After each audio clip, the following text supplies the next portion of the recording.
Interdivision AFC East matchup as the 4-7 Buffalo Bills head down south to Hard Rock Stadium to take on the 8-3 Miami Dolphins, winners of 3 in a row. Let's go first quarter as Tua Tagovailoa, the southpaw slinger, would look for Devontae Parker, the Louisville product. Nice gain right there to the 35 for a gain of 29. Couple plays later, Tagovailoa to Sanders, and Emmanuel Sanders taking it to the house for a Miami Dolphins touchdown, and they would take a 7-0 lead. As you can see, little creative celebration. It looks like Emmanuel Sanders is going to throw something at Devontae Parker and one of the offensive linemen, but the Dolphins will get a touchdown regardless. Bills kick a field goal, so now it's 7-3. As Tua Tagovailoa, you might as well call him Kim Jong-un because he's launching nukes, connecting with A.J. Dillon, the running back, getting it to the 21-yard line. That would lead to a Dolphins field goal standard. Now it's 10-3. As it's third down for the Bills, Derrick Henry running backwards, and he would get stopped behind the line of scrimmage right there by Carl Lawson, the midseason acquisition. Dolphins have it up to 30 as Tua Tagovailoa. He would be sacked on first down by Joe Jackson, the former Miami Hurricane. Now it's third down and 19. A couple plays later, as Tagovailoa, he would be sacked again, this time by Malik Collins, one of 3 sacks for the former Dallas Cowboy. And then Quan Alexander with the interception as he's picking off Case Keenum right there. Third down and 10 to Tagovailoa. He's under pressure and he'd be sacked again as Malik Collins once again with the sack. Fourth down and 23, a 57-yard field goal for the rookie kicker Ricky Aguayo. And it is money 13-3. But how this score would change quickly within the next couple minutes as Albert Wilson spins by 2 defenders. Are you serious? The former Miami Dolphin, only on the Dolphins for 1 year. Albert Wilson putting 2 defenders on skates. Minute 17 left to go as Tagovailoa, he would look to throw it off balance pass and he'd be intercepted. You can't spell intercepted without the D. It's Tremaine Edmonds, the third-year man out of Virginia Tech, is the one who makes the play. First down at the 14, the Dolphins would try to force a turnover of their own. As they would force a fumble, that's Charles Harris who would pick it up. But unfortunately for Miami, the play would be reversed. A huge break for the Buffalo Bills.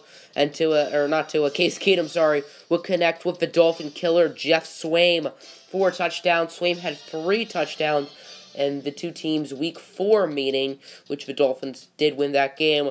First down, Tagovailoa, not much time left in the half. He would connect with Anthony Johnson. 8 seconds left to go. Tua looking deep for Emmanuel Sanders in the end zone, but he was not in bounds, and the Dolphins would have to settle with a Ricky Aguayo field goal. So the Bills are up by 1 to start off the third quarter as Case Keenum, the former Houston Texan, Minnesota Viking, and Denver Bronco, would connect with Jeff Swaim. 10 catches for Swaim on the day. First and goal. Keenum to Swaim. The connection. And the Bills touchdown, making it an 8-point game. Buffalo has the football back after a poor Miami Dolphins drive. This Case Keenum, he would be intercepted by Xavier Howard. Howard, who got off to a slow start, has played well in recent weeks. That's his 3rd interception of the year. The former Baylor Bear, now in his 5th season.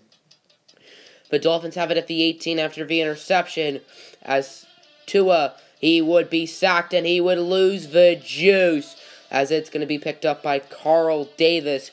Big play right there for the Buffalo Bills as they get the football back.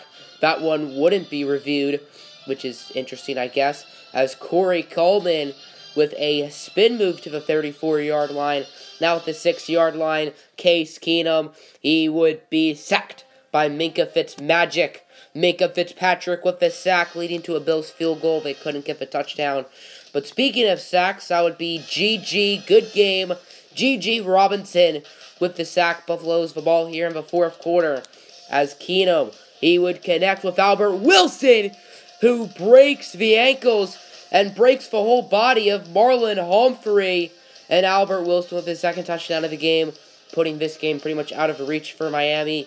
As Tagovailoa on first down, off balance throw for Devontae Parker, trying to keep Miami alive. Good play right there. Now at the 2-yard line, it will be Corey Clement, his 1st touchdown of the year, as A.J. Dillon is the feature back. But Clement got the carry there and took the most of it as Corey Clement, with the score of a former Super Bowl champion for Philadelphia Eagles. And now it's an 11-point game. The Dolphins elected not to go for 2. Let's see if that'll bite them in the butt. As on 2nd down and 5, the Bills are going to pass it here. Even though they have Derrick Henry, that doesn't really make much sense. Keenan would be sacked by Carl Lawson. The Dolphins would call a timeout, setting up an ultra-important 3rd down and 7. This is why you use Derrick Henry, as here comes that man, the big fella Henry, bringing it to the 23-yard line. Bills trying to chew some clock. But what do? They throw the football, or at least attempt to throw it. Raekwon McMillan would get a sack. Bills kick a field goal. 1 second left. This is the final play of the game. Dolphins down by 2 touchdowns. They're just trying to have some fun, I guess, as Anthony Johnson catches the tipped pass. The former Buffalo Bull would take it 80 yards to the house, but he's not celebrating. He does not look too happy, as the Buffalo Bills will get the win. Final score, 37-30.